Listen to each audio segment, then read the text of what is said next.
Night.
Oh, that's a lot of notes. Who is that playing? Everyone. That's everybody.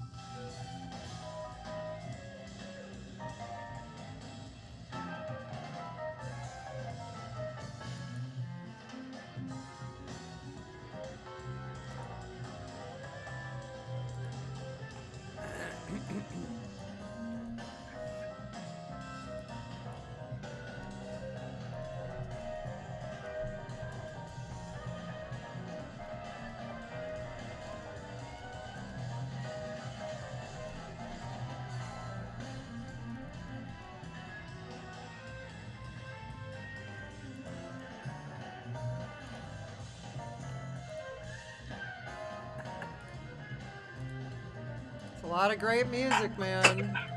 A lot of notes coming out. Yep. Yay, Like me. it. Yay, me. Okay. Oh, better get over there, because well, that's the same. That's the same as you guys. I'll show a little bit of this one. Let's see. Let's share the screen.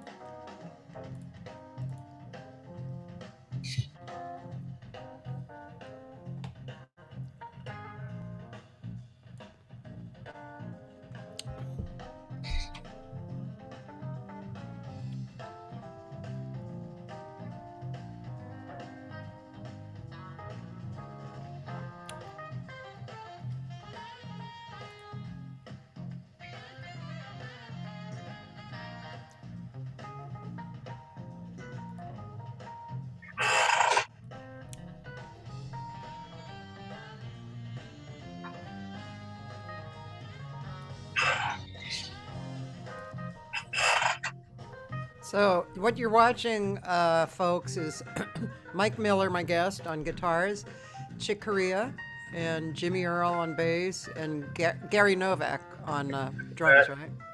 Oh, and Eric Marienthal on sax.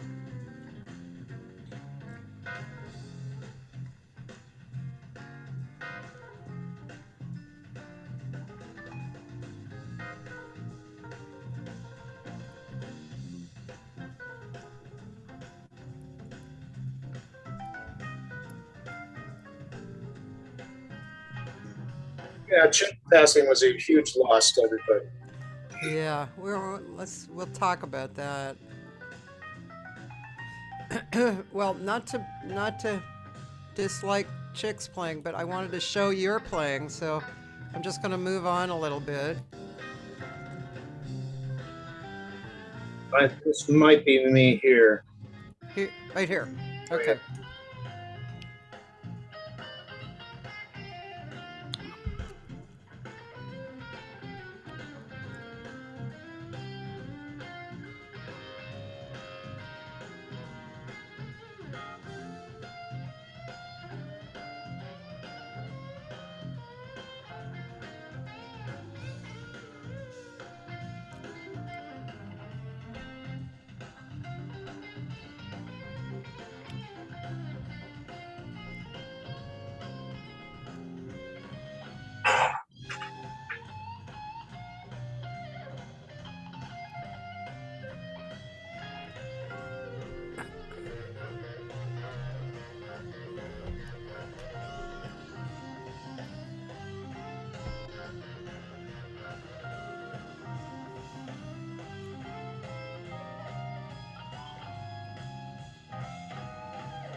Nice mullet.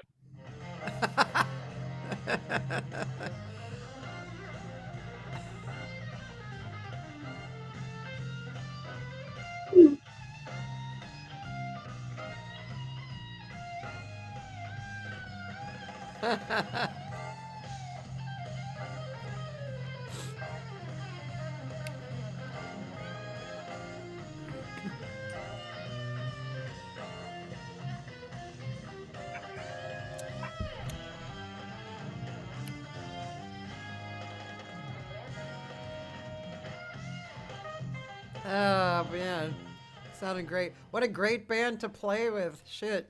Yeah, it was a treat. It was a bit terrifying since I've been listening to him since I was, 12 or something. And here's this guy with a guitar with a keyboard strapped on his back with a grin on his face, and he wants to trade fours with you.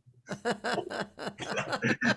was a great opportunity, and work with a hero of mine like that. Yeah. Wow. What? How old were you when you got in there? I was probably like 39, something like that. Yeah. I was the old one in the group. Yeah. But I'd been running into Chick forever, like all through when I first moved away from Dakota, where I'm from, Yeah. Boulder, Colorado. The first week I was there, Chick was there with the first Return to Forever electric group with Bill Connors for a week. And I was there every night, met the band. Bill came up to the house. Bill and Stanley Clark and Lenny came up to the house we had in the mountains and played and met Chick, and then moved to California, and I kept running into him. I was working with a guy, Alan Bazzuti, who had been working with him, Yeah. and Chick came and played on one of Alan's tunes that we did over at Mad Hatter. Yeah. And then I just kept running into him, and I auditioned for the first electric band and came in second, which is with a nickel will get you a cup of coffee somewhere. Who got it that time? Frank Gambale. Oh yeah. Okay. But I just kept running into him, and eventually it opened up, and I auditioned and didn't hear anything for months, and then they called and said, "Okay, we start Monday. Ready?" Really? Is that what Yeah. Oh my God. Yeah, it was sudden, very sudden. A lot of nothing, too much. Oh God. And how long were you with that band? We worked about 3.5 years, something like that. Yeah. What did the other personnel change, or it was always the same guys? It was when I was there. It was those five Yeah. of us. Yeah. So much fun. That music sounded great. It just sounded like great jamming, great knowing each other. Yeah, there were a lot of notes, but that was tasteful. A lot of Well, and notes. sometimes it was very dense. Sometimes it would for contrast. Yeah. Yeah. I would play some long notes just for just thinking about the listener, like oh, you need some contrast, or it just becomes dense, denser, densest, and then more dense, right? Right. That's a good way of putting it. I usually tell my students, too much of anything is boring. Yeah, It I've doesn't done. matter how good you are. If you're doing it over and over and over again. I can't listen to a whole night of blues or polkas or really out music or really inside music. Variety is. I think it's. Well, you otherwise you have nothing to compare anything to. It's like a very narrow range. Wherever you put that range, if it's narrow, Yeah. I don't know. It doesn't appeal to me. And I think it's the art of dynamics, right? The dynamics is an art form. I mean, you can't just go from loud to soft and think that's musical. There has to be a reason that it's going, Yeah, and then yeah. develops into something else. It's as important as harmony or melody or anything else. Just Yeah. like tempo, the way that Indian music, they use tempo as vital part. Like, yeah, as it builds up, it starts to speed up. It's not because they're rushing, it's because it's part of what they're doing, you know, Yeah. and Yeah. it's got a power to it, right? Yeah. Yeah. And dynamics too. I've been going to see a lot of LA Phil gigs, Yeah.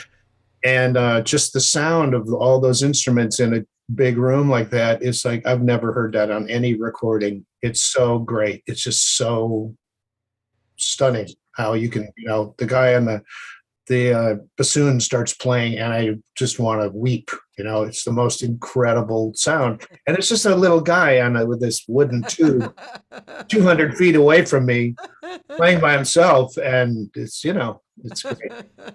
It's great. Yeah, it's really amazing what can be done. What, especially, I mean, well, any instrument, but woodwinds are, you know, Yeah. because they're an air instrument and you know, it's like the human voice, so it's very, Yeah. it is very moving, I think, too. The voice. Yeah. Yeah. Last night I went to this new,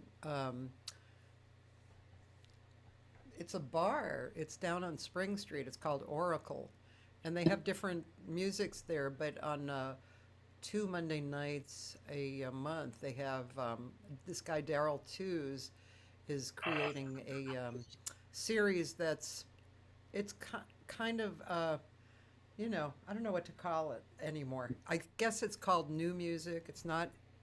I don't know what avant-garde is anymore, but it's new music. Bobby Bradford and people like that, you know, really good players. He books very good players. And last night there were two groups that were talk about dynamics, and because it's all improvised music. Hmm. And the first one was a guitar player who was really good. And let's see, is that the one that there was? Let's see, guitar, yep, bass and drums and a spoken word artist. And then the second one was this very wonderful flutist that I know, Ellen Burr. She's really an accomplished player. And another woodwind guy and a harp and a bass player played beautifully. I can't remember his name, but anyway, the music was definitely had dynamics, you know, and um, yeah, it was just it's fascinating to be in the immediate presence of stuff like that, you know, especially improvised. Well, I mean, it's not like we don't improvise. You were just improvising in that, you know. when It's when the whole thing is improvised, yeah, there's a great kind of tight wire, no net thing that happens, you know, and it's yeah, like it's great to have that kind of trust that you can throw something up in the air and it's not going to come crashing down. And it's like keeping a balloon aloft, you yeah, know, with yeah, people, you know. yeah. I did a thing with Scott Kinsey a couple of weeks ago at the Potato, and you know, Scott normally doesn't, he gives you no music anyway.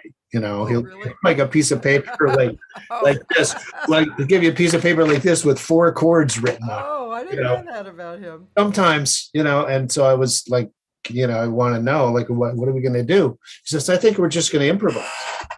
So we did for, you know, 3 hours, and Wow. it went all over the place, and everybody's like, it becomes such a great test of ear training and listening ability to be able to hear, well, what's exactly he did, what exactly is that guy doing? Because how can I support it if I can't identify what it is, or as versus if I can identify what it is, you can like, it was really great.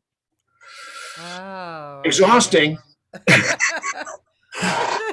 you know, mentally exhausting, but in a really good way. I want to hear that. I wonder if they archived it.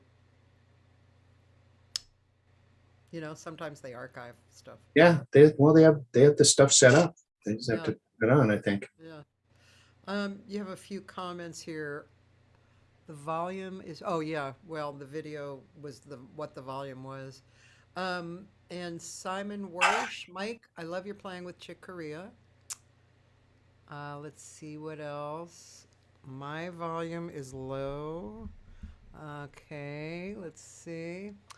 My guest on All Music has 277 credits. we'll take a peek at that maybe. And let's see. And yeah, hello everybody. Okay, so everybody's saying hello and making Hello, little dead comments. people. So I took a brief look at your bio, You know, talk about improvising. I don't really like to look at I don't go down the rabbit hole before. You just froze.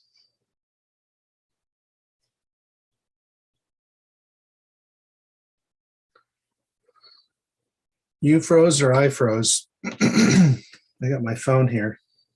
If you need to call me. Hmm.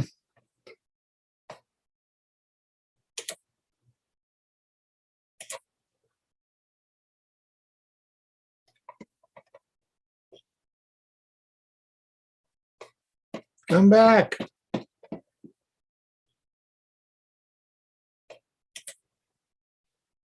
Oh.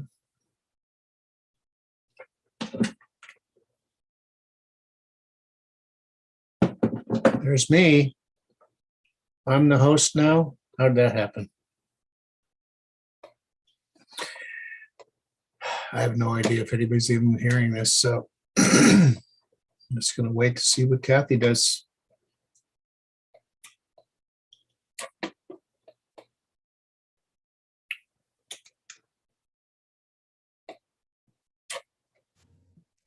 Okay, There you are. let me see. Let me just make sure that we're still on. I think we Yeah. are, but Mhm. uh, I have no idea what happened. You froze for a second. What happened yeah. at your end? And then maybe my internet went down or something. Hmm. So everybody, can you still see us? Are we still here? You froze for a second. What happened at your end? Then Nice delay on that. and it looks like our video is kind of shitty. So I'm not sure if I should get off and get back on. Should we start again? No. Well, Dan, do you see, I'm asking my friend, do you see us clearly or are we just kind of, is our video kind of crappy? Do I need to start again? Joyce, tell me. We are back though, and so people are seeing us. I hate to start again, but I will. Yeah. Both up and clear. Thanks, Dan. Okay. Anyway, what I was saying that um, it seems like just taking a brief look at your bio that you have played with a lot of different people. It's not like you may not be a player who played with one person only for 7 years and then another person only for 10 years, that kind of thing, right? Right. Yeah, I've done a lot of pretty varied styles of music, which is, kind of what I listen to too, Yeah. it's not, there's no, when people say, is there one kind of thing you'd like to do? Like, no, that would just drive me nuts. I mean, it's like, I love, I grew up on Beatles and Miles Davis electric and I was playing string bass and classical music in the symphony in my town and school and playing standards and Dixieland with my father, who was a trumpet player. Oh, So I was playing all kinds of, I like all kinds of music. And different things would come up. I got to play with Natalie Cole for a while, playing that kind of big band like Nat Charts, those songs, which I'd never done, which is just a different kind of a challenge, yeah. Yeah. And I love that kind of different challenges. The chick thing was something, kind of like to play with some of these guys on Just Brew, which I've had a chance to play with a lot of, which really got me into playing in the first place. Yeah. I think my daughter is knocking at the door, but Okay. we'll find out. If she comes barging in, we'll know. Everybody say hi, Madeline. Hi, Madeline. Okay, we're So,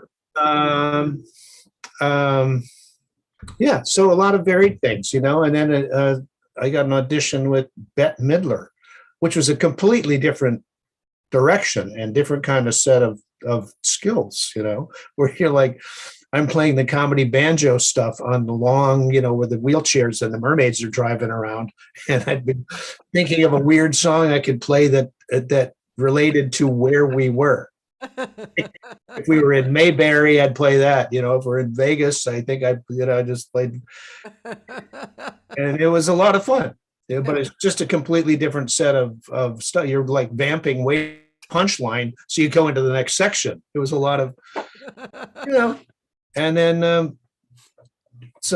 rock the rock world, and I worked with a group called Brand X. It was Phil Collins's jazz offshoot from Genesis early on, and all kinds of stuff. That must have been interesting. It was really great. Yeah. It was great. I was in, I had just gotten out to California and had worked with a guy named Shawn Phillips, who was an A&M singer-songwriter.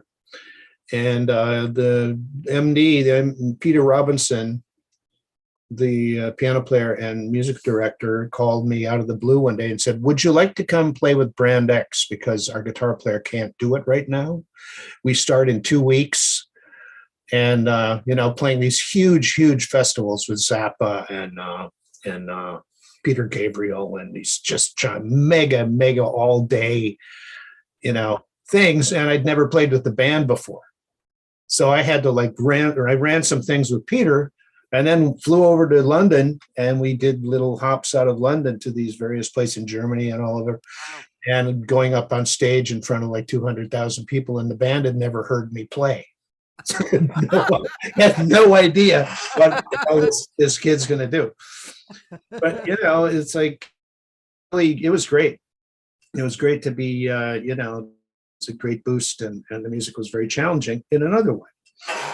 So I love the way, different types of gigs will have different sets of challenges and different things you have to address, so you can keep growing. You can keep getting better and work on areas that you might be a little top, you get a little top heavy in the interval world. So you get something else, and now I need to work on my time or my, like just different aspects of music. That I love that kind of a challenge, because you can pigeonhole yourself. Real easy. Yeah. Lately, I've been trying to I bought some sight reading books. That's funny, because I was going to ask you, how's your sight reading? It's getting better. No, I mean, I've always been able to I could read pretty well on bass clef, because I played bass in the orchestra and symphony back where I'm from. Yeah. But guitar playing, you can get away without it for a long. It's blues and it's songs and this stuff, and rocking out, as it were, So you can get by without it. Then I did some things where I'm playing with these Zappa alumni guys, where I'd be the only guy who didn't work with Zappa. And there's a lot of reading and very intense, and you'd work up this stuff. But as far as being able to pick up a book and read it, never happened. It was always, I'd have to work it out, which is fine. But I really have been working on that lately. And it's interesting that I've found that the only way I can do it is if I shut off the chatter in my head. So it's kind of like a bonus benefit out of the back door, that how to calm your brain is that I can't sight read if my mind is wandering all over the place. You know what I mean? I keep dragging it back like a dog peeing on the carpet back to the book. And I start making mistakes. It's like, no, you don't get to go on here. You want to learn how to do this, right? Slow it down and read it all the way through correctly. And something clicks in my head, and then I can speed it up. Then it's not a problem. But if I don't do that, and I make a mistake and then go on, and then make another mistake and go on, and then basically what I'm doing is I'm remembering the mistakes that I don't want to make. Oh yeah. I'm taking up valuable hard drive room to remember the mistakes I don't want to make. It's just really silly. But I'm enjoying that too. Yeah, I can really see that. That's really interesting. I have a young student now who's 15, and she's very smart, but she's learning this music, and that's exactly what she's doing. And I have her slow it down. I have her look at the material. You know, for a singer learning, and it's probably for an instrumentalist too. But like if I see the end of a phrase and the beginning of the phrase, the note is the same. You know, sometimes you have to think about that. Oh, it's the same note. And if you go too fast, and like you said, you're memorizing the mistakes. Yeah, That's that's a really that's interesting. that's really a bad idea. Yeah. And it's like when you're reading a book, it's like you're reading this sentence, but you're kind of scanning ahead of what's going on, so you can put the sentence in the right context Yeah. and be able to lead into the next part of the story, which is what I admire in people who can really do that. So I've been, chipping away at that thing. And it, of course, when you get a little proficient in one area, my ego doesn't want to, oh, yeah, I could do this better. Instead of like, just crawl. You have to learn how to crawl first. And then, before you know it, you'll be running and it'll be great. But if you don't learn how to crawl first, you're just going to stumble along and have huge areas of music that you're afraid of that you hope will never come up for the rest of your life. Yeah. You know, like just like Chick was a great example for that. Chick Corea, he was like, if he found a weak point, a weak spot in his playing, he wouldn't back off from it. He would attack it. He would attack it and destroy it. It was really like, oh, that's what you do. That's what you do. Yeah. Because you can. If he goes straight into it, then it's not going to be a problem for much longer. Yeah. But the whole thing around reading and how people read differently, and like I remember when I met Mike Lang, Yeah, and I was very impressed with his ability to immediately make music out of something he had never seen. Because some people just read, but then there's the ability to actually make something sound great, make it real, and I think I think the ability to do that at first sight is a very interesting ability. yeah, yeah. To be able to look at it and know before you play what it's going to sound like, Yeah, because yeah, that is like, well, that would be a wonderful place to get to. yeah, yeah, I'm listening to a lot of Kenny Werner, his kind of meditation stuff too. The idea of like how you can remove some of the critic within you, how that like just for one blurb, his idea about, he says, what happened the last time that it was really important that you played well? How did that go?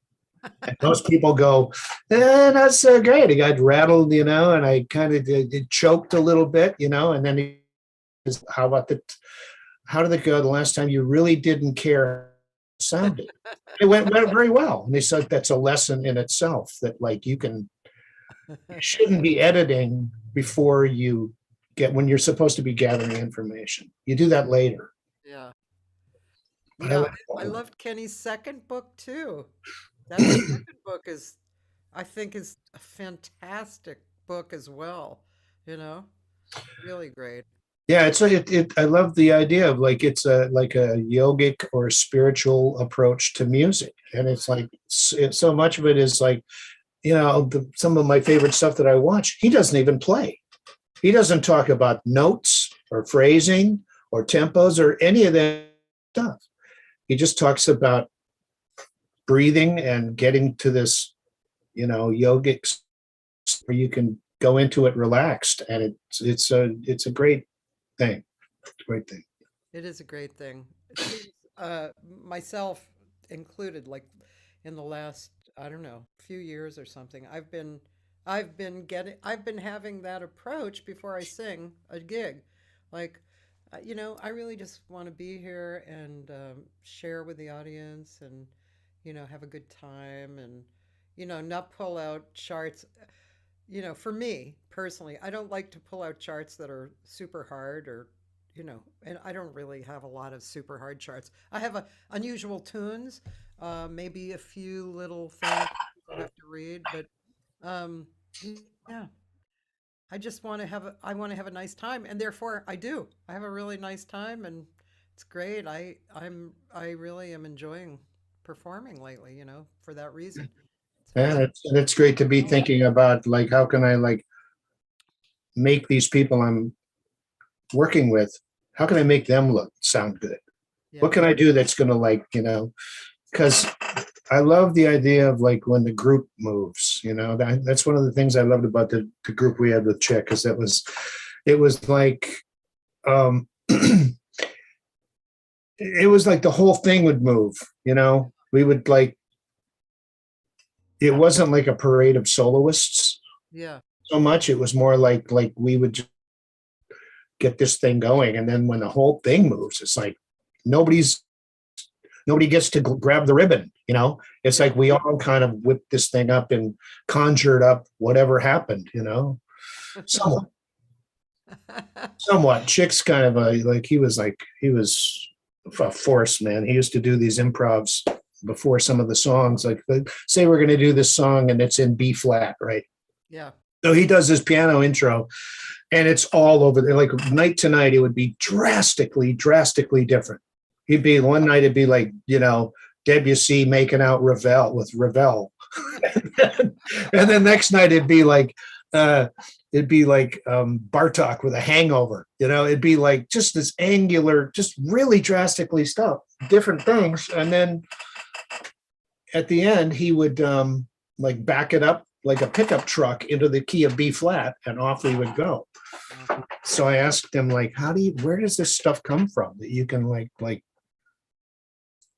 that these things come to you? And he says, well, sometimes I just put my hands down on the piano without looking and go from there. Huh.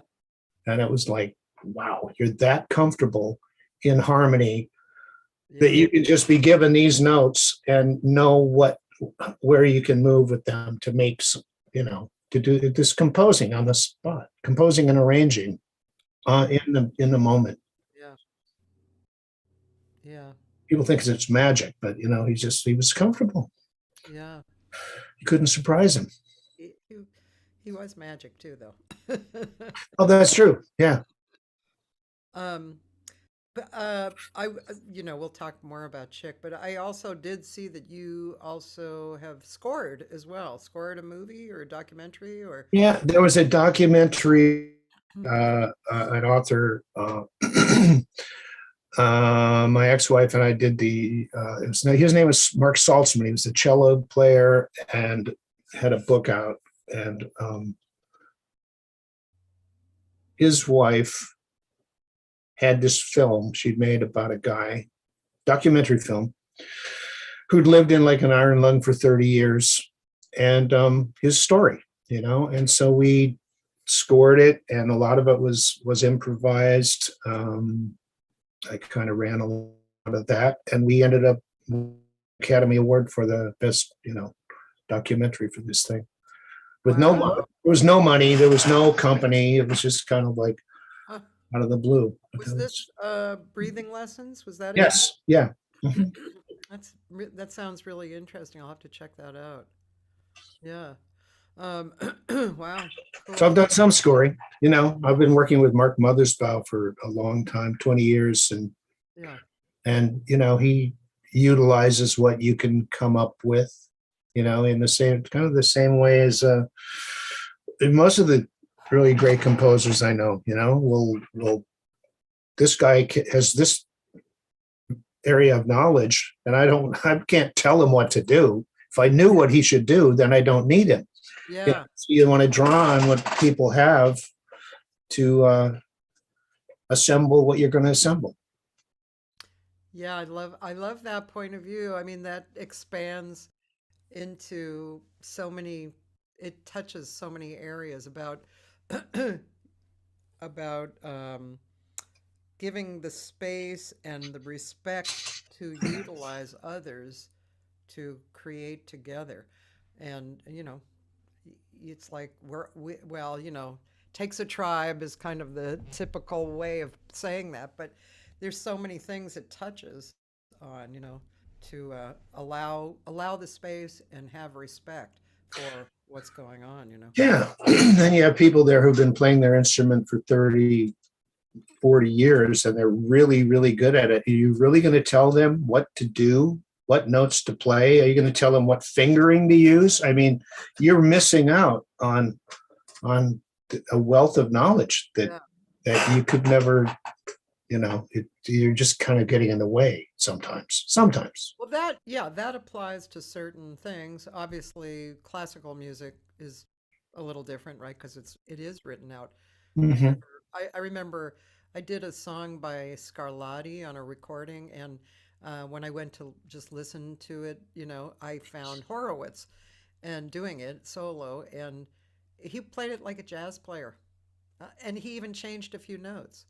And Hmm. but his phrasing was so like a jazz player. It was so interesting. It was great. Um, and you've played and recorded with classical, orchestras and stuff, right? Yeah, I played in the symphony when I was back at home, and then as time when I was doing a Zappa alumni band, as I said, and we did some gigs with the symphonies playing Zappa music in Israel and where else, Portland and maybe Seattle. That So must have been interesting. it was great. It was really great to hear those because that music is really challenging mathematically and it's like there's a lot of complicated music that kind of like it's interesting, but it's a little there's no punchline. You know what I mean? There's not a moment where you go, oh, that's why we did Yeah, this. yeah. And so it's a great challenge to get through this stuff and to hear our orchestra playing. It's really great. And then I did a So, thing with are you Peter are you Erskine. playing you're playing guitar on these kind of things or bass? Yes. You Yeah. still play bass or no? I played some bass last week on some things. I love playing bass. I Oh, like learned more. I learned so much about harmony playing bass with my father, and I didn't really switch over to guitar till I was about 20 okay. because I was stronger as a bass player. I could read. I had I played upright and electric, and I loved it because it's like no one has that power. Of Yeah. all the people in the group, the bass player, the band's playing along like this, that's great. But if the bass player changes his part, everything changes. It completely, it's so powerful. Not to Well, mention time. The bass player is really the timekeeper. yeah. Yeah. And like defining the phrase and learning about how chords are built. The bass is like, yeah, you can play that C major chord all day long, as much as you want. But if the bass player plays an A flat, it's now an A flat major 7 with a raised 5. You know what I mean? It's like, hey, he just threw your thing out the window because now because it's so powerful. Yeah. Lovely. That's But cool. mostly I played guitar with these orchestral things. Yeah, yeah. I have my friend Dan posted what looks to be kind of interesting. Steely Dan song as a duo. Yeah. Should Yeah, that was something we did. A friend of mine, Jeff Severson, and I did this thing. Do you mind if I watch that? No, that's great. But go ahead, explain. In Dakota, and I think we played it on one guitar. Maybe, Oh, let's see this. maybe not, maybe There, not. But there are two we did it one guitars. time. But yeah, we did. Jeff is a great acoustic solo guitarist. Not necessarily soloist, but does a lot of solo work. And we were back in Dakota doing a couple of concerts, and we worked. Yeah. Okay. Just as a different kind of a thing here. Sure.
shoot.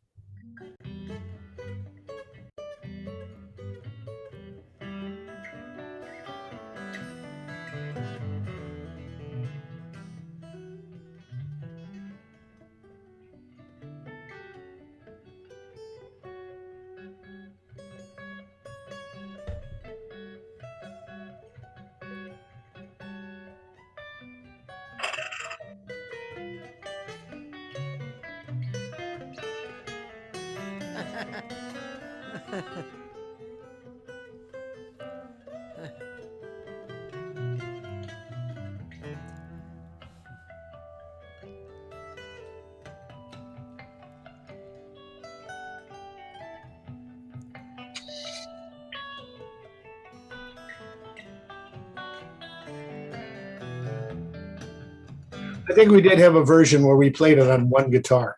Oh, that would be interesting. It was fun. You just had to stay out of the way, you know, pick an area and don't get out of that area. I love this. It's great.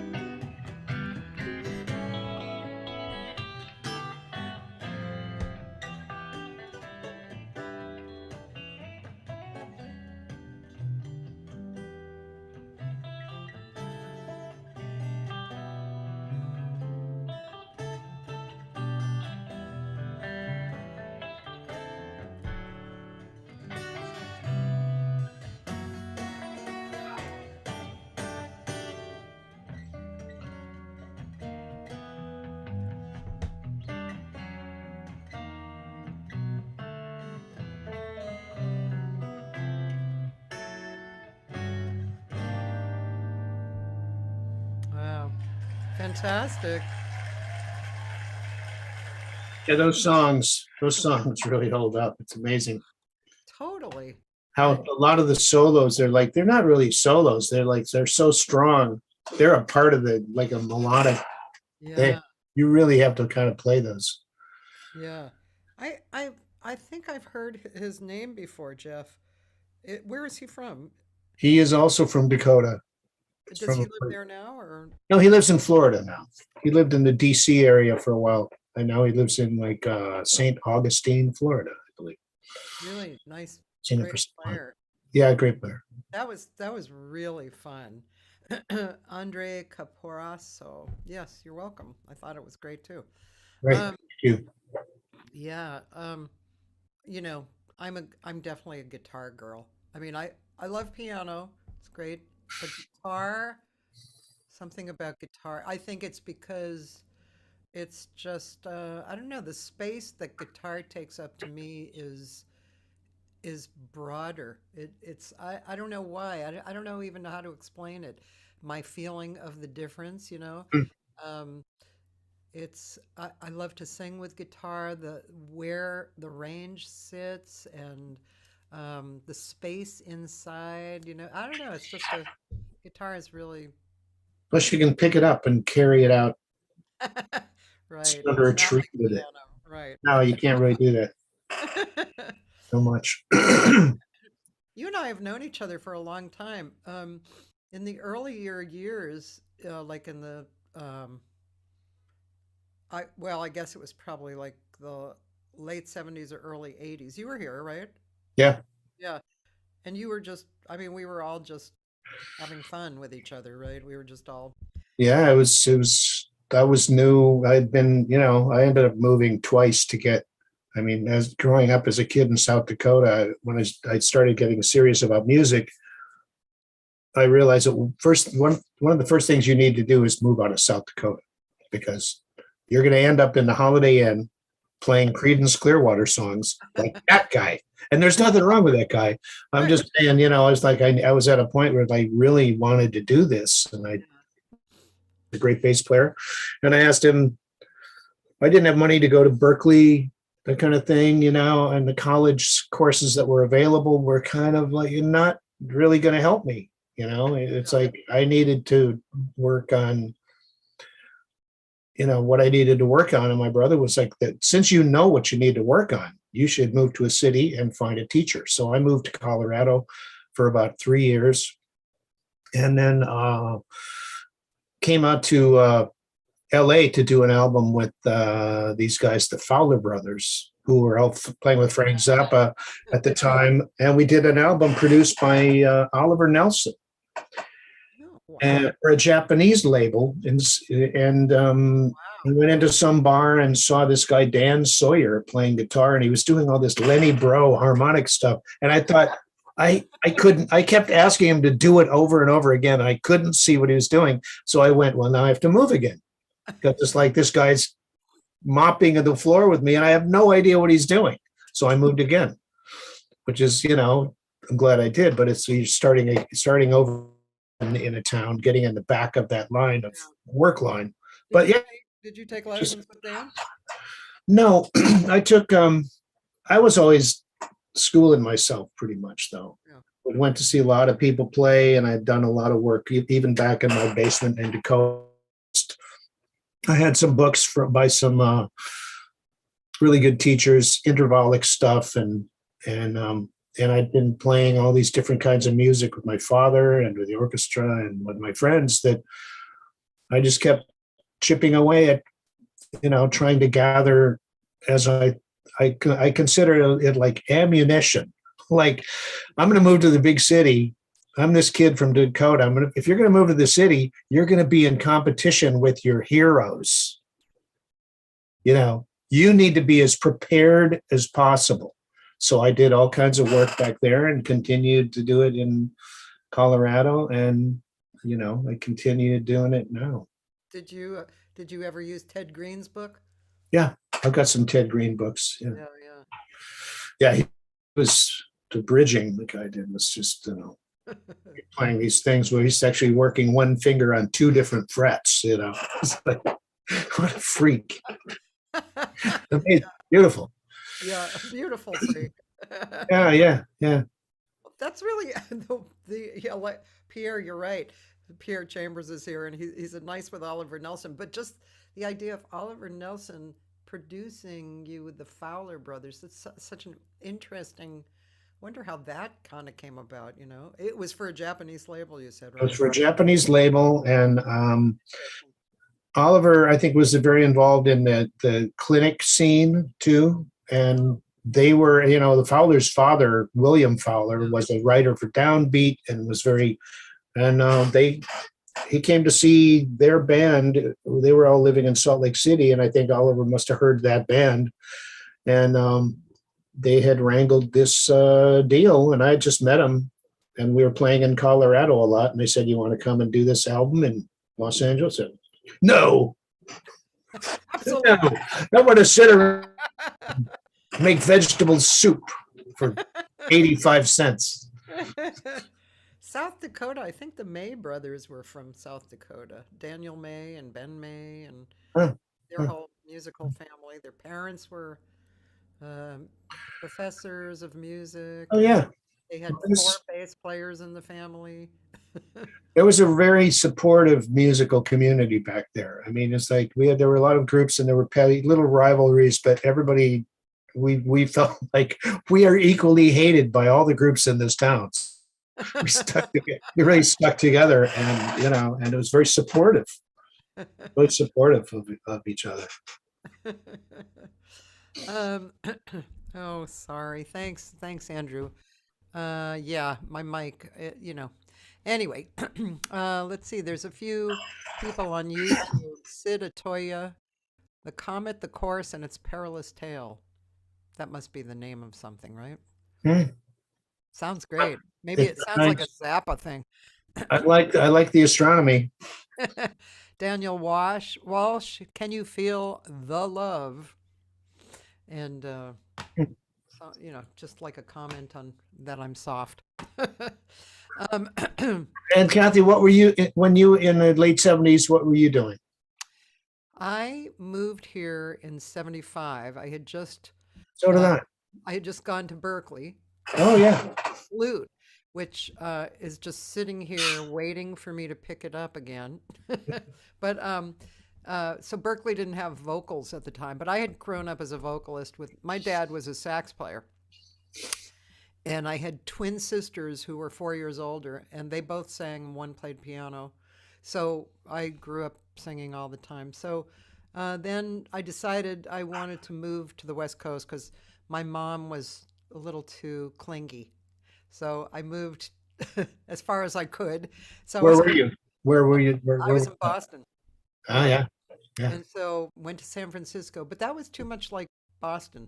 So then moved down to LA shortly after that. And and then I was, you know what I was doing? And we probably played together. I did the $2 bills 2 years every week. Oh, yeah. $2 bills. I Yeah. played there. I used to play there with Bennie Maupin. Oh, yeah. Yeah. And then some other groups of my own and this and that. Yeah. Bennie Maupin, the bass clarinetist. Just Another Miles guy, another Bitches Brew guy. love him so And, much. yeah, $2 bills. And Josephina's. Do you remember Josephina's Yes. jam place up in the valley that was like That was crazy, wild best jam. Monday night jam? Oh, Was, that was a crazy good jam. yeah, I that's was it. there all the time. Yeah. There were like 80 people there hanging out. Yeah, and Tower of Power people, and Yeah, that was a great band. I mean, yeah, great band, great evening all the time. Yeah, I think the early '80s were really. It was a fun time. the Flying Jib. Remember that joint? Yeah, did you ever play the Comeback In? It was a lot smaller, but One of the first gigs I ever did was at the Comeback Inn. One night, I think we made $7 a piece. I think maybe less. yeah. But in those days, seven was at least 20. Yeah, yeah, just $2. Yeah, the Comeback Inn Yeah, and the trip. $2 bills, and Chick played there several times too. And yeah, the $2 bills was a cool place for a long time, you know. Yeah, And you know, as many places, they change management, and then the new management comes in and decides that it needs to be different, which is so wrong. If it's working, don't mess with it, you know. Just, you know, fix up a little over here and there, you know. yeah, and the band is usually the first one to get the axe. Yeah. Before they change the menu or, or the layout where they got the stage over in the corner where nobody can turn around. We'll just fire all those guys. My Tuesdays were anybody who showed up got $5 and a meal. That was the management's gift. And so I had a lot of weird groups. One night I had trumpet and drums and me. But I learned an awful lot in those 2 years. I learned about my music and about, you know, just making music with any combination of people and stuff. Is this at the $2 bills you're talking Yeah, about? yeah. And that was kind of, I worked with Ted like earlier and later. So that was kind of in between. But, you know, because he was funny about playing out. He unbelievably had kind of this self-image thing that he thought that people thought too much of him and he didn't want to disappoint people, you know. Wow. And it was like, honey, you're disappointing people by not playing out, you know. It's not what you play, you know. People want to hear you, you know. That's one of those stumbling blocks that I think Kenny Werner addresses so well. Because I have that too. I get that, and it's like, people are all thinking about their own stuff, their own problems and things. It's like if I put that in the forefront, if I make that my lens of looking at things, it's like that's not reality, and it's but it's good to get out of that. It's like a little prison you can set up for yourself. Yeah, and I know people listen to the great musicians and they think that great musicians don't go there ever, but that's not true. We're all humans and we all have that. And some people deal with it better, you know. Yeah, I was just talking with another great guitarist, and yeah, he was telling me stuff like that. It's like, I don't see how he could think that, but I'm not him. So, Yeah, I know. There's got to be some, just because you think it doesn't mean it's true. Thank Yeah, God. thank God. Exactly. Exactly. um, yeah, who is, well, obviously Chick was one of your favorite people to play with and hang out with. Um, who are some of your other favorite bands to Oh play with? man, I was so influenced heavily by Keith Jarrett Uh, from a very early age, like back in Dakota. I remember exactly where I was when I first heard it, and it was this, and I just dove in, and it was back in the days where if you found somebody you liked, like the way I found Chick, someone played me an album by, or maybe I, just thought an album was interesting and bought this thing by a blind saxophone player named Eric Kloss out of like Philadelphia. And it was kind of pretty much bebop. And there were two guys on the record. There was Chick Corea and Pat Martino. And they both floored me. And I went to the store and I said, let's see the catalog. Get me anything with these two guys on. Here's the money. It'll come in the mail, which was great because you had to really want it. You had to really like search for this stuff. And I kind of stumbled across Jarrett. And what I loved about it is that some of it was very like harmonically advanced and dense and not necessarily dense, but very, there was something going on there that I couldn't understand. And then there were other things that were like a song that I could actually play these things, which for a kid is huge. yeah, You can actually play this thing too. yeah. And so there was a great like melodic sense to him that really stuck with me forever. One time, not too long ago, well, pandemic always adds a few years, so I don't know. Let's see. I don't know, maybe it was 10 years ago, 8 years ago. Anyway, I was in Japan and I went to hear Keith. It was actually one of his last concerts, or purportedly his last concert, Hmm. and with the trio, Gary Peacock Yeah. and so and what absolutely floored me was when he was soloing, he was doing motif after motif after motif after motif. And he would do a motif for like 3 times, and then from that last bit he would create another motif. He did that all through the song. So And just to be clear, motif meaning, like motif, like an idea, right? yeah, like a phrase, Yeah, bit of yeah, repeated. And statement. he did that literally through the whole song, with on his soloing, obviously. And it was Keith. It was so artful that I was totally blown away because I realized how much work, concentration, like we were talking about before, how much work and concentration did that take to get artistic at that and to have it seamless and beautiful? I was totally blown away by that. That really changed something for me. I mean, I knew about motifs, but I had never heard it like that. You hear great players using motifs in solos, but normally they'll do a motif and it'll build and then resolve and then something else will happen. But Yeah. wow, this was really amazing. Huh. Well, his melodic sense was, I don't know. I have a recording. I forget what album it is, but where they're doing "Someday My Prince Will Come," and Yeah. there's this long improv between the last tune, whatever it was, and when they go into this song, and he does this intro that I swear to God is as beautiful as that song. I mean, it was so, I'm getting like chills down my back right now telling you about it because I know how what an emotional impact it had on me of just this. It's incredibly beautiful and peaceful. And then he goes into that gem of a song, and it always made me think about this guy has tapped into something. And I think if you want to express something through your music, you need to be able to feel something. Yeah. And what other way can there possibly be to figure out what will move people than if it moves me first, you know? Yeah. Yeah. Yeah, I saw him one time at Royce Hall, and it was right after 9/11, Yeah.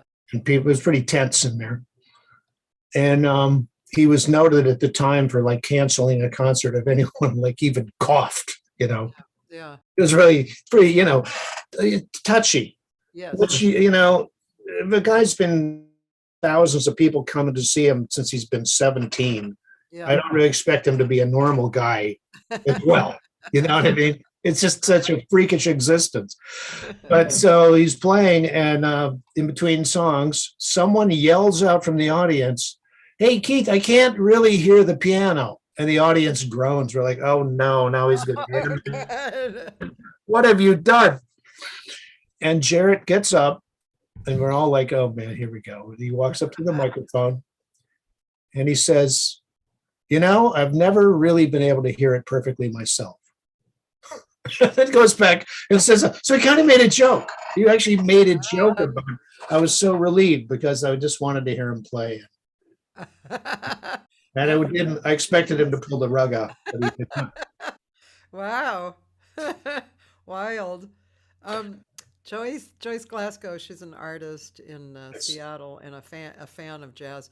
She said, "I wonder if in a music and arts centered culture like Bali, where people do art and music communally together since very early childhood and are completely immersed, if they don't have the insecurities or self doubts that musicians may experience in our culture, as there isn't that support and inclusion from childhood here like it is in the Balinese culture." That could be right. I mean, in my experience, just even Japan doing karaoke. Everybody does karaoke. They don't care. I don't think they care. I don't Right, think they care what they sound like. They're doing it to to let do it. loose and have fun. Yeah. Yeah, yeah. Yeah, it's an interesting idea. I don't know what the answer would be. I I feel like I know where I came from in Dakota, the idea that you were going to go out into the world and make a living playing music, it was really kind of like scoffed at, like that can't be done. That I knew a guy, and he went to Minneapolis, and he came back home. It didn't work out. Therefore, you know, and so they kind of had this attitude. A lot of people have this attitude where you are either going to be, and as my career went on and started getting, some great work and working with people like George Duke and all these, all kinds of stuff, they had kind of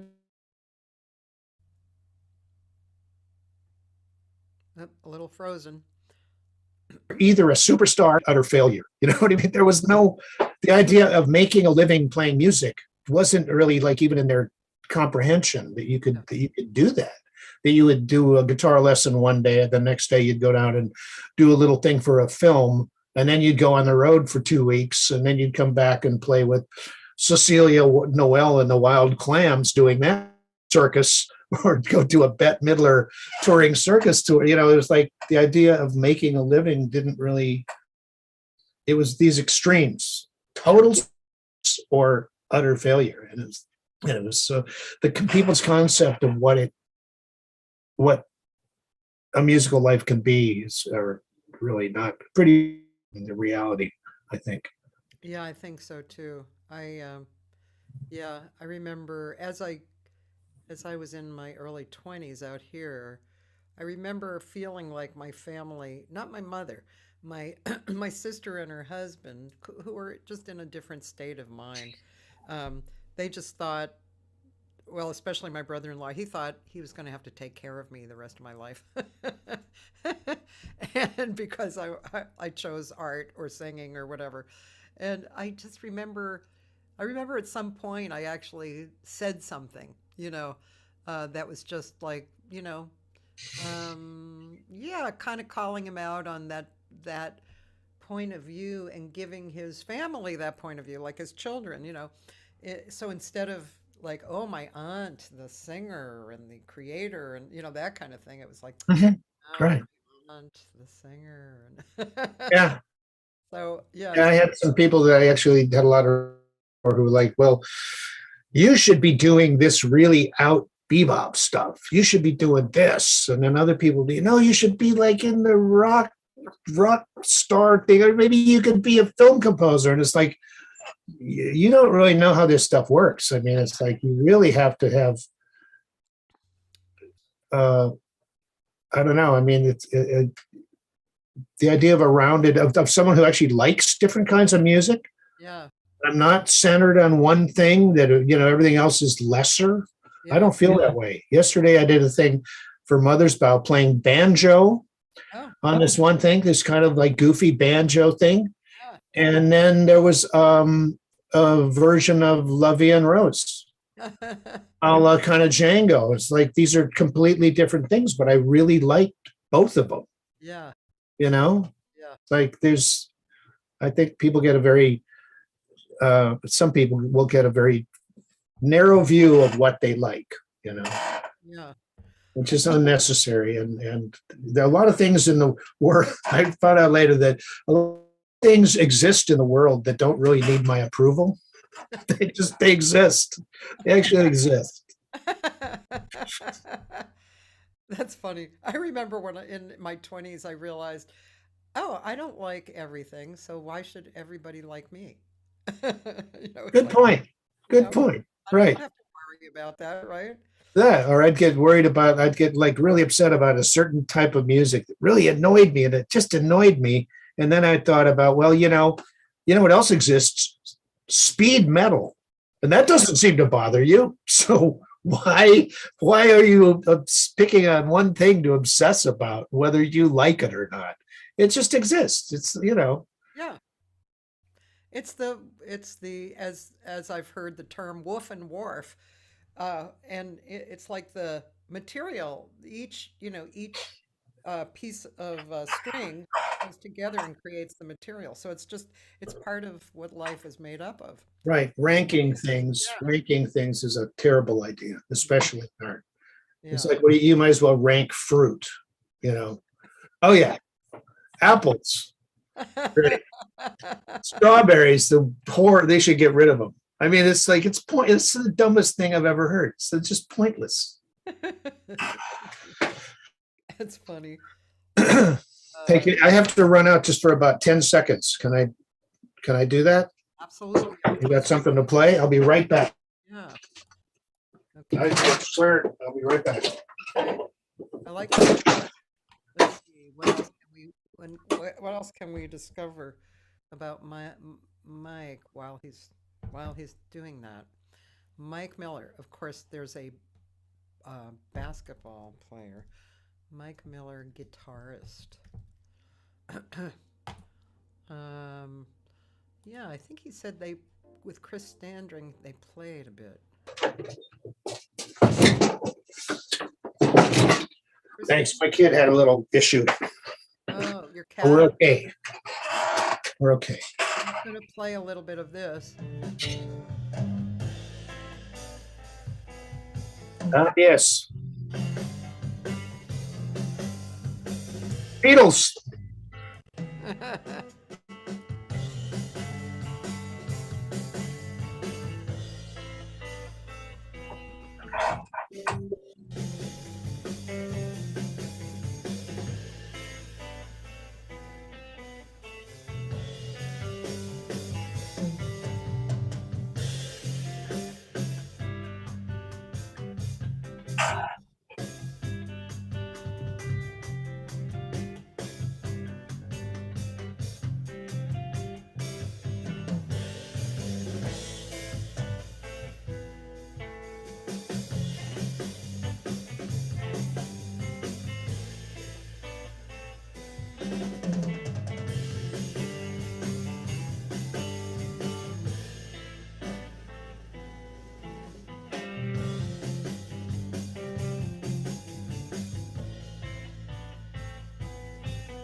Like Shapiro. Yeah. Yeah. And Jerry Watts. Jerry Watts. Yeah.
Yeah.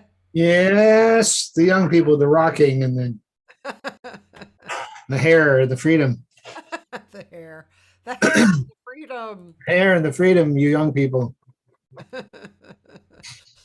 Yeah, you were talking about, liking particular kinds of music or not, I mean, liking a lot of different kinds.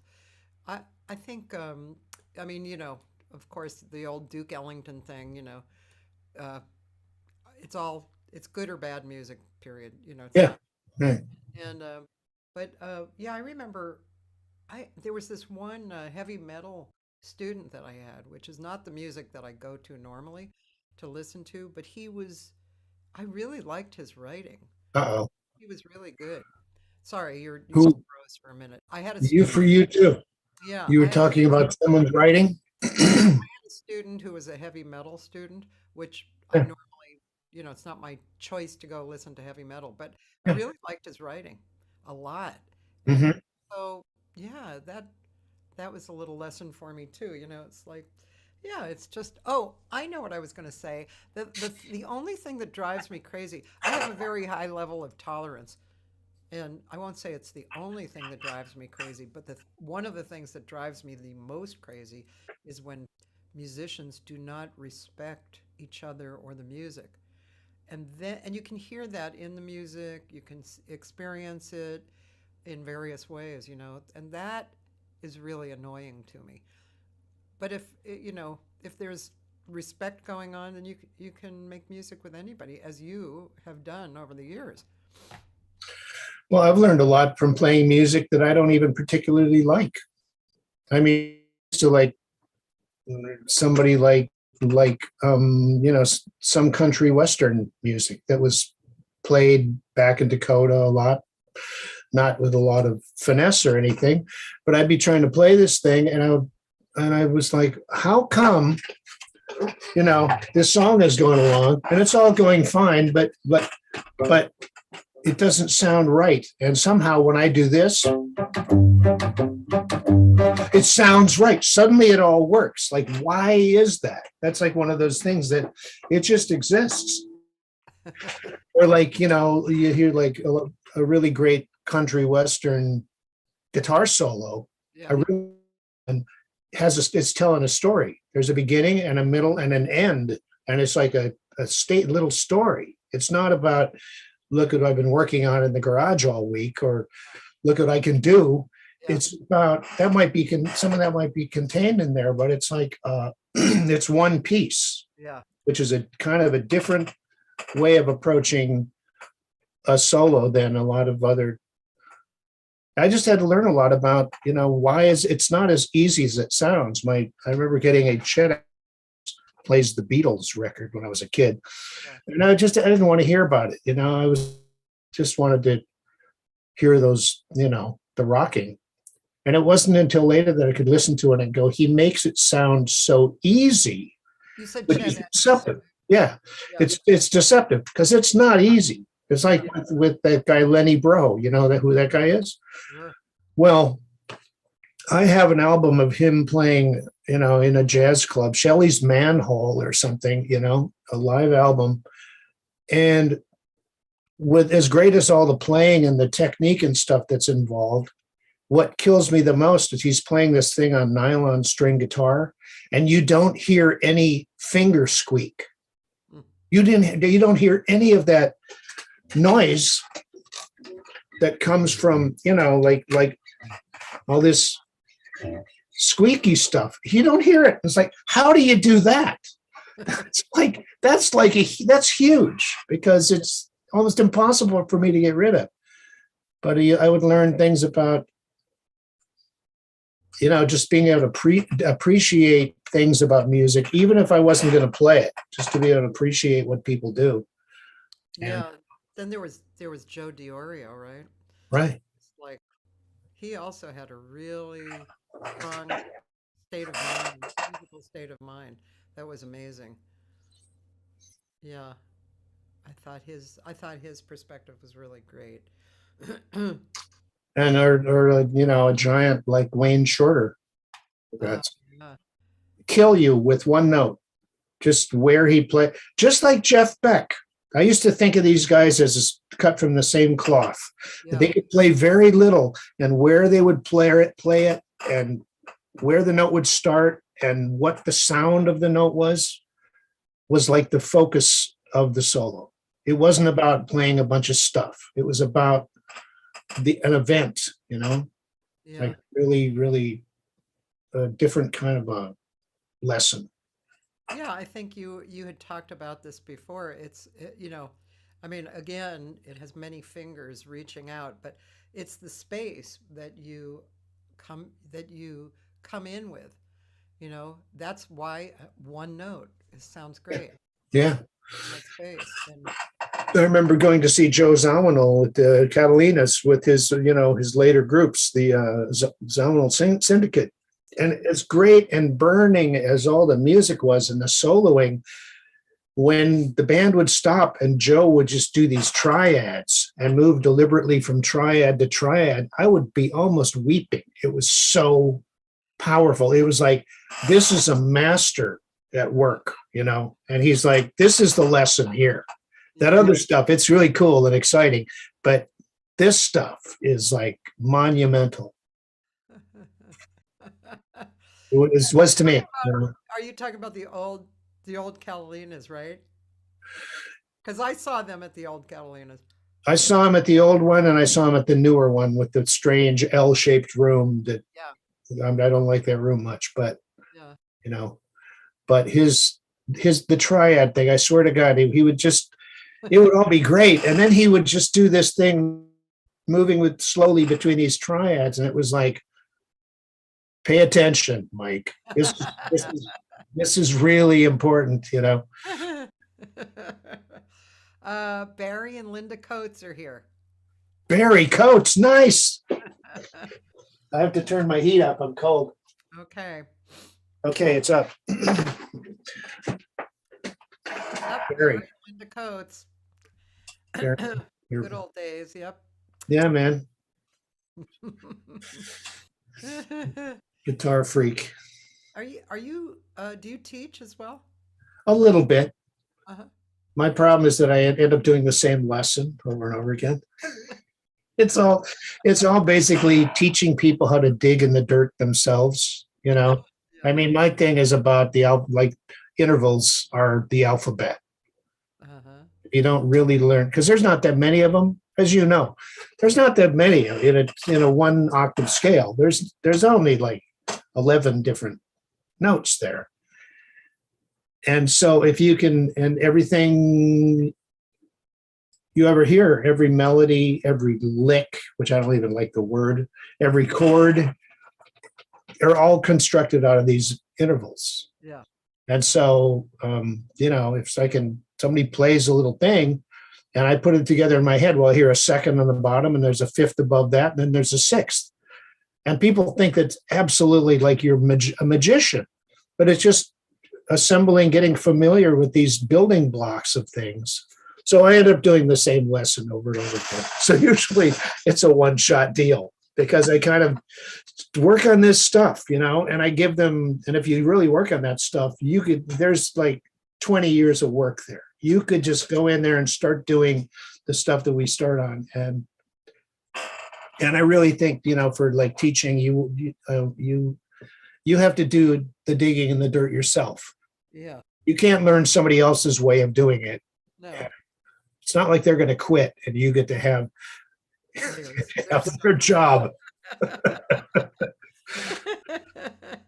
There's a real value to learning what people can do, but to me, it was always about like going into these exercises and finding something that really spoke to you. Yeah. And then, I like this one and I like this one, and maybe I can make something out of those. But unless you go through them, you don't know what's there. Yeah. So I do teach a little. That's a really long answer for a short question. That's okay. So, No, because that leads other places. That's, you know,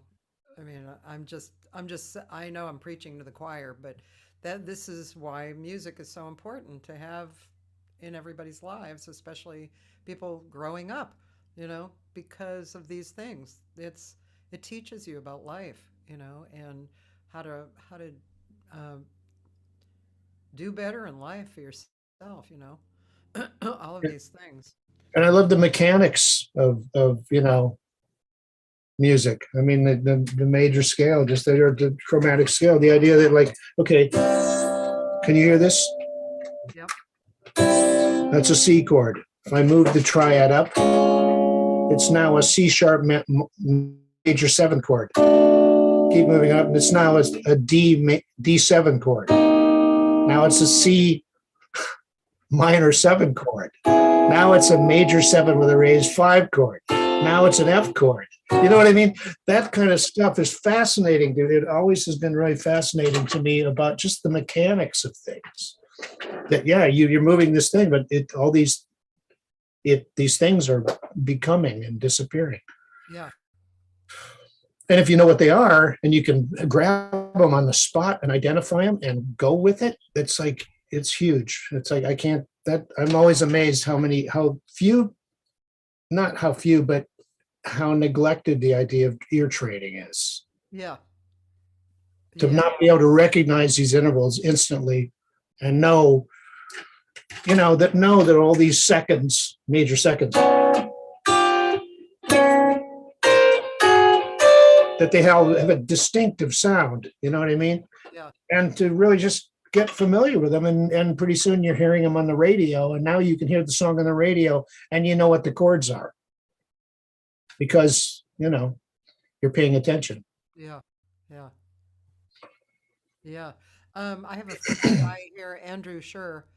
And so it's Sher it's Andrew, right? My Andrew. Anyway, he wants to know about playing with Jeff Porcaro and Carlos Vega. Jeff was like, some kind of time clock. He was like, his time was just, he was all about playing the time. You never saw him trying to do any flashy. I mean, once in a while to hear some of that, but it was really about the time. It was about just sitting, the time sitting. And I found it, I remember playing one night with him, and it was like a Al Green song or something. And we're playing this thing, and I thought, everybody sounds really good because the time is so solid that it's centered. Like if you look at a waveform and here's this note and there's the beat, that his stuff was right in the middle of the beat, which means he had to hit it a little bit before to get the drum to react, to sound right in that spot, which was a different skill set than I'd been used to. I was like into very kind of bull in a china shop improvising and working on chops and stuff. Yeah. Carlos Vega was cut from the same cloth. I mean, he was so funny. We had some road trips where we were laughing all the time. Really a shock when he passed. But it was both of those guys. It was a great lesson in the time straight and not breaking it up. I was really used to breaking it up and just kind of going against the grain and dissecting and subdividing and stuff, and that's all fine. But if the underlying time is not right, you can tell. It's like it's either going to mesh like that, or it's like no mesh. No mesh. That sounds like a song title. No mesh. I mean, I have a different experience because I'm just a little singer. But No, right. but the drum time, I've had experiences with drummers that just make me. I remember one time I was on the Mississippi Queen doing a gig, and the leader was Al Boletto, who was a horn player. The drummer was Johnny Vodakovich, who you probably know. I know the name. I don't think I played with him. He's an amazing drummer. He's from New Orleans. And we started the song, and I was so immediately like struck by his drums that I looked at Al like this, and he said, "I know." I didn't even say anything. He knew exactly what I was experiencing. It was crazy. And there was some rock drummer here I remember years ago, whose name I can't remember, but he didn't even own brushes, and we did a little quiet little jazz gig, and his time was so incredible that I was in heaven. I didn't care about brushes. He was sensitive and not loud, but his time was just so unbelievably delicious. Yeah, I did a thing one time where we were playing. It might have been a tribute for a Jeff Porcaro or something, but there was a parade of drummers playing. And I played with a bunch of them. And this guy would get up and he was great and he played all this crazy stuff. And another guy got up and he was really great and had this really exciting thing. And then Steve Gadd got up to play. Yeah. And we start playing this song. And about 10 seconds in, I'm going, I sound incredible. I sound so great. And I'm like, why? You're not doing hardly anything, but it was because of the time. It was just so like, yeah, all those other guys, it was great, but this is just sitting. It's like, it's making everyone sound really good. Yeah. Which is something, I kind of like I said, I have always been looking for weak spots and trying to figure out what I can do to even identify them before you can do anything about it. If you can't identify it, then you're just kind of oblivious to it. So I played with Jimmy Branley the other night. He made me sound good. Great. The guy's great. Incredible. Uh-huh. really great player. Yeah. Yeah. Um, I'd like to hear some more about Chick Corea. Because I mean, right away in the beginning, you said was such a loss, and he was so special, such a special human for on so many different levels. Yeah. And, and the body of work. I mean, it's astounding. I mean, the stuff when he's a kid, and then he those early trio records with Miroslav Vitus, like the Now He Sings, Now He Sobs, and that stuff. Yeah. It like was, and then from going to that to he goes into the ECM stuff, and now he's doing these beautiful Gary Burton duo albums, which were just like clouds and angels or something, you know what I mean? Like, not exactly, but I mean, Yeah. just, and then he would do, okay, then I'm going to do this electric band thing, which was like all this fire. And then how about an album with Yo-Yo Ma? Okay, we'll do that. Now I'm going to go out and do solo concerts for a while, and then come back and do a thing with Bobby Mc. And he was just fearless. He was like so fearless. And or Bella Fleck, really like I feel like he was just looking to push things and rarely went back to revisit anything he'd done before, Yeah. like Miles, Yeah. like Yeah. Miles's famous line about like he had to stop playing ballads because he loved them so much. I heard that. Yeah.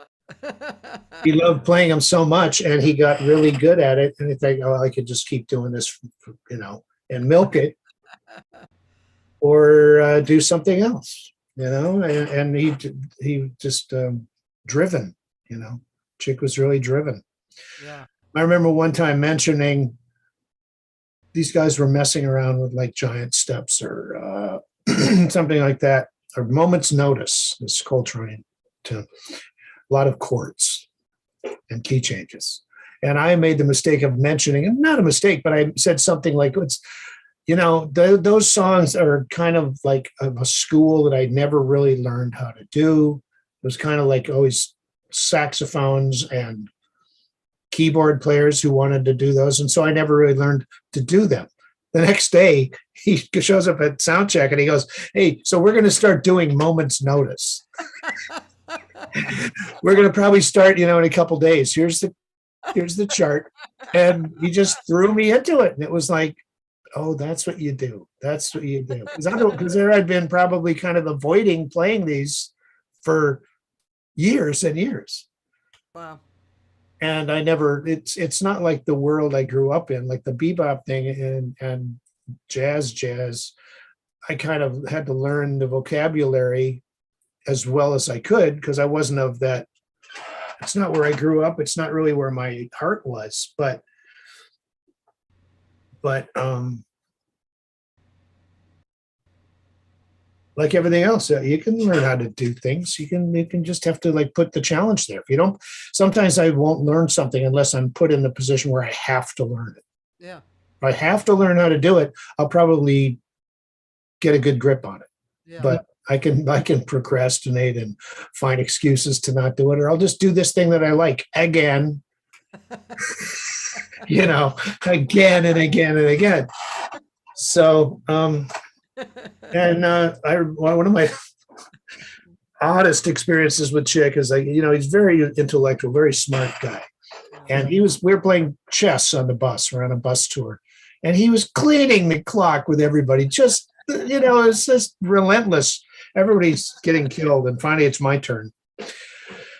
Then we start to play, and he's cleaning me. I mean, I have like 4 pieces left on the board, and he's just taking everything, and he's moving in for the kill. And I look down at the board, and I see that in his haste to finish me off, that he's overlooked something. Uh-huh. He's overlooked this thing. Oh my God. And so I move my rook into the position, and I go, checkmate. And he was killing me. He was completely mopping the floor with me.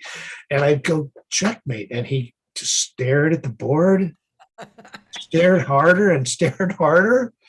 And finally went, okay, let's play again. And I went, no, I'm not gonna, I need to have this for a minute. Just let me have this. I know it'll never happen again. And so I didn't play him for a few days. But we had some fun. We had some laughs. But, he was funny guy. Smart. He's such a nice guy. He was kind of in and out of my life, at various times. I recorded at his studio with Bennie was my engineer. Yeah, Bernie Kirsch. Yeah, and it was kind of a great one of my early records with pianist Phillips Strange, who I had met in Japan, and Mark Johnson and Peter Erskine. It was beautiful. That's interesting because I did a Philip Strange record at Mad Hatter with Bernie there. Yeah, I can't think of the name of the album, but what year? Yeah. Oh my God. Early. Let's see. I don't even. Before I worked with Chick, so it'd be probably 80s. Yeah, I was just going to say early 80s. And maybe Erskine was on that. Maybe it could have been. It might even be the same record for all I know. How did you meet Phil? I had no idea of that. I forget the connection. I forget where the connection came from. And the last I heard, he was in Japan teaching. He was teaching at a music school there. Yeah, he moved back here for a minute and then moved back, and he had married a Japanese singer, and Yes. they had a daughter. And yeah, he and I worked a lot, like over 20 years on the road in Japan. Oh yeah. Yeah. Yeah. And so did you go to Kobe for the school? No. Okay. No, I 'cause didn't. There were various people here who. No, I never went to do a guest thing there. Yeah. Another odd. About that if I knew about it. Another odd connection. Yeah, that's really interesting. But yeah, the Chick stuff, I grew up in, like, I had listened to him so much, to finally get a chance to actually work with the guy it was a big notch, but it was also such a challenge. Like I said, to have him, he wants to trade fours with you. What the hell am I going to play? But he had some great insights, and he was very encouraging. We used to do a couple of improvs together for some songs, where he would just improvise something. And he had a great what's the word? Like an insight to making that thing work. He said it's really important to know when to stop. To be able to, like, because we'd be playing along and it would get very intricate, and then there'd be a little event, and he would like, well, that's the ending. That's the ending. So you have to be aware of that, so that when you hit a little lucky accident, that that you should stop, that's it, and put a frame around it, as Frank Zappa used to say. Art. If you put a frame around it, then it's art. But if it's just noodling, it's just noodling. Yeah, that's interesting. Yeah, last night, one of those bands I was listening to with the guitar player, there was this thing that they were doing that was great. For me, one of the things that I have learned to appreciate doing and listening to is repetition, and how repetition, changes dynamics and create something really interesting. I mean, you don't do it forever, but you can do it for a long time, because especially in improvisation, right? Because it can really stretch and develop and create a tension. Yeah. And they were doing something great, and then they stopped. He led it to a stop that I didn't appreciate. Now, I mean, I don't mind saying that here, because it just is what it is. But it was so good before that. I was like, oh God, it's great, and then it was like, oh. So the ending is really important, and it's an artistic thing, right? That's it. Like when we were talking about Keith Jarrett, that's one of the things I used to still listening to his.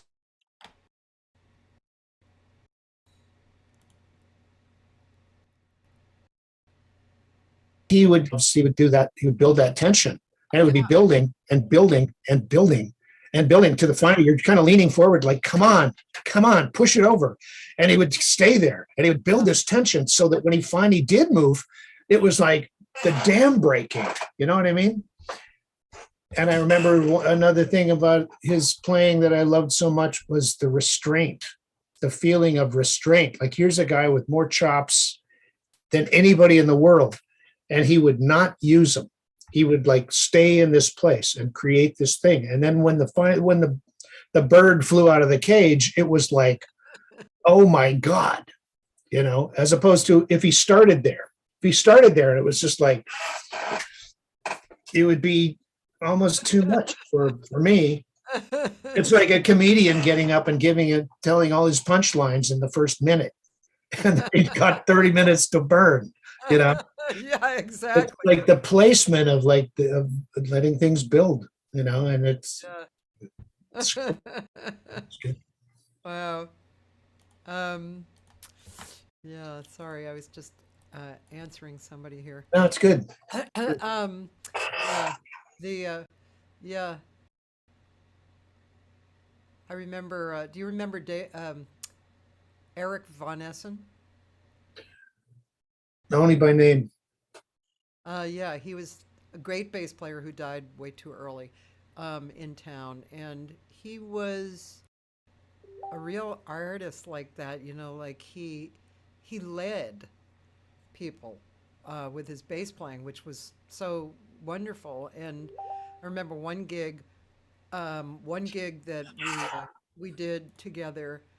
I had two guitarists and him and a drums, and I sang a blues. It was the very end of the night, and they were soloing, and Eric basically opened the door, and all the band followed, and I just didn't sing anymore because I didn't have to. It was just perfect. It was like I have nothing to add to that. It's too beautiful. Which is a great thing to know when that it's full. You know, that's because a lot of people would think, well, I have to keep singing. How will they know I'm not in the band if I don't play something? But to be able to let these things pair off, you know, it's like one of the really moving thing for me as a kid was when I saw the Mahavishnu Orchestra. Yeah. And they did this thing. I mean, the band would play together, and it was the most ferocious thing I ever heard in my life. But then they would pair off. They would pair off where John would be playing with Jan Hammer, and it would go to some amazing place, or Hammer would play with Cobham, and it would go to this amazing place, or Goodman and you know, there were the duets were just as interesting because something else would happen. It was like if it was a full band all the time, it's just kind of like the full band all the time. Yeah. Yeah. So knowing when to not play is important information. Mike, are you doing your own projects now at all? I have an album out on this label called Blue Canoe that came out about a year ago, called Trust. It looks like that. Cool. And it was kind of a pandemic project. So there's 4 different bands. One with Mike Shapiro drums, where he actually got Airto to play on it. Yeah. Oh. Another 4 songs with Gary Novak and Jimmy Earl with Babco. Another thing with my brother Terry and Tom Brechtlein, and 4 different bands. So it's a lot of different types of material, but it's so I am doing that, and I play out a bit, you know, and be nice to be able to get out into the world and the country, but I don't know how far I want to drive. I did that for a long time, and I'm not sure I can, you know, should be starting that now. But I love playing out, you know. This is Mike's website. And and then I'm guessing the music store has. Yeah, my music store's got about 5 or 6 CDs. mine, different recordings. This one with the bridge, is that the new one? Yes. Yeah. Okay. Yeah. Wow, I gotta definitely check that out. That sounds fantastic. Yeah. I've got some other ones that are like the same band, Jimmy Johnson, Chad Wackerman, Albert Wing. So it's like power trio with two horns. And there's a couple that are mostly that band, but this one is it's four different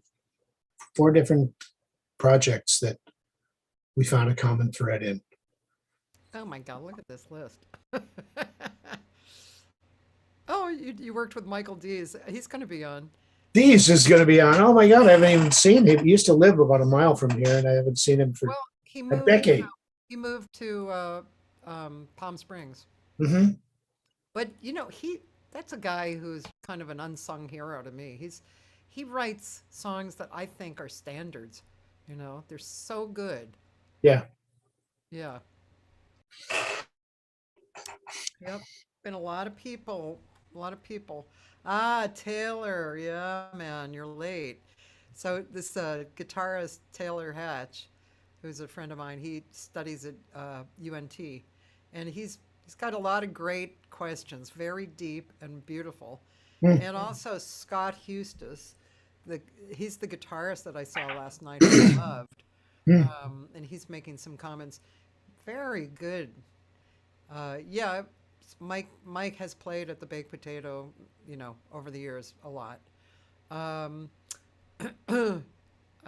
Taylor, you're a little behind in the conversation, so I'm going to pick and choose your questions.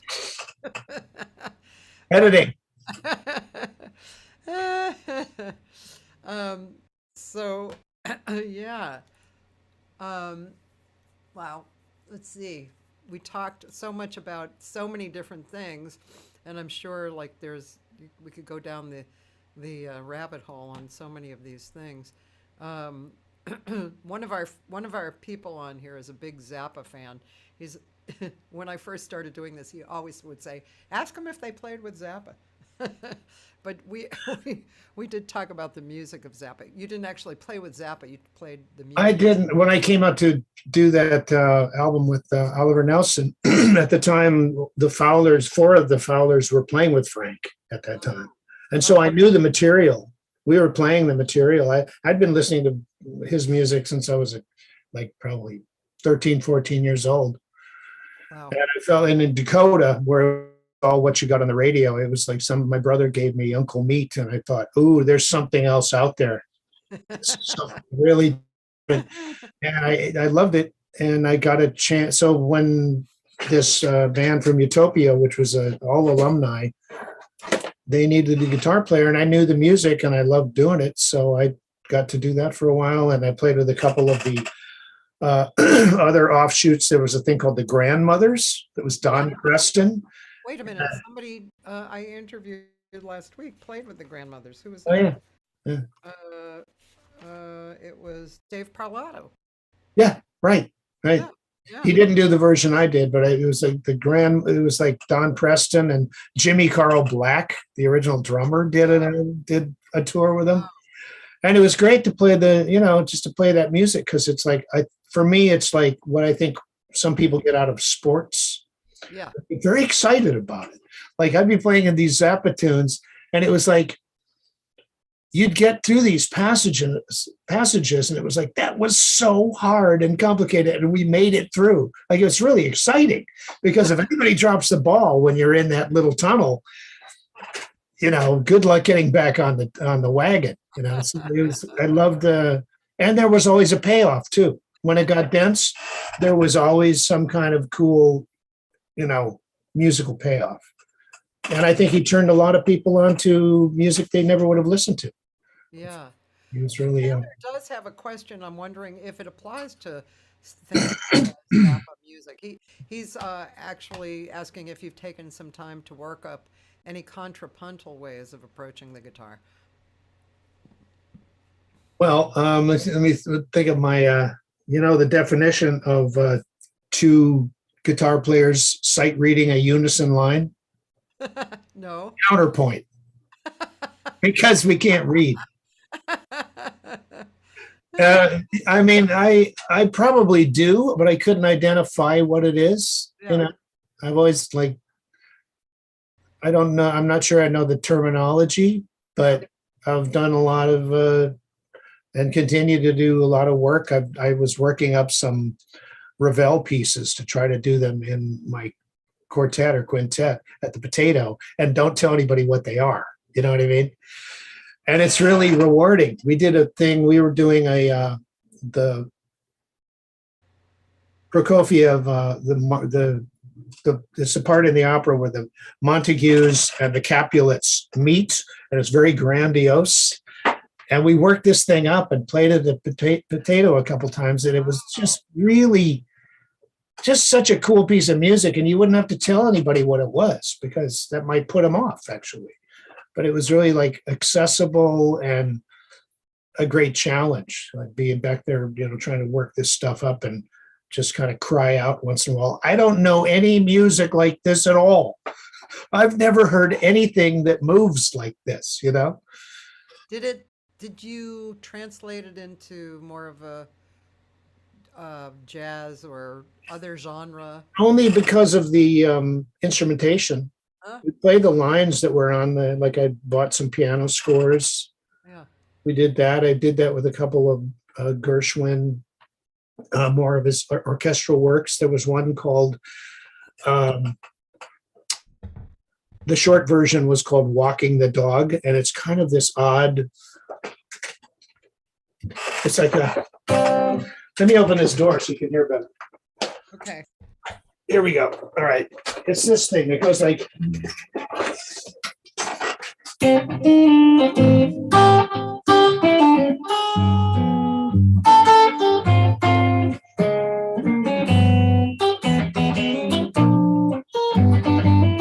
So it's this kind of goofy piece. And we did it with clarinet, and it was just like, nobody needs to know what the title of this thing. It's just an odd, cool piece of music that people don't really hear that much. So I love the idea of bringing some of that into a nightclub. Yeah. Yeah. And just playing it. Yeah. I agree. Um, you know what? It's been 2 hours, Yeah. and I want to thank you for giving me this time because 2 hours is, it's a chunk of time. Thanks for inviting me, Cathy. Happy to I, be here. um, it's nice that when you know somebody over the years and you always liked them, anytime you came across them, and that's how I feel about you. I always liked you, and so it's just nice to, whenever I bump into you, have a full-on smile together, and it's like, oh yeah, I like him. I remember him. I like As we continue to move forward, yeah, I know. It's great. Yeah, so Great. thank you so much. It's very nice. And just people listening, tomorrow is going to be Pepper Mache, who is a really great blues and soul singer. And yeah, she's really great singer and a nice person. So she's the next live person I'm going to have. And then I'll have archives. People can always see who I'm having on the archives the rest of the week, like Brian Swartz, Michael Mason, Nick Anderson, and Jeremy Siskin. So You're thanks on it. thanks for being my number 526. Wow. Thanks, Cathy. Thanks for having me on. Thank you, Mike. Have a great day. You too. Thanks.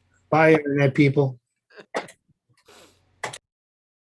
By the way, before I sign off, if you're in LA this week at Kulak's Woodshed, which is a place that I've been stirring up jazz at, Thursday night is the new music night with Vinnie Golia, his quintet, and it's great, great improvised music with form. I mean, there's songs, but then there's improvisation that kind of glues it all together. And it's Vinnie Golia is kind of the king of it. He's been doing this for years. He's a teacher at Cal Arts. So that's Thursday night. It's only $15 to get in. There's no minimum there because they don't really sell food and drinks. There's some snacks for donation in the back.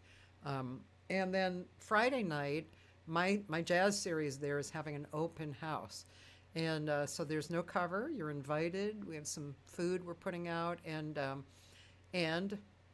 fabulous band of Otmar Ruiz on piano, and Ahmet Sezin on bass, and Anna Barrerio on drums. So we're going to schmooze. We're going to listen to music. We'll schmooze. We'll listen to music. We'll eat.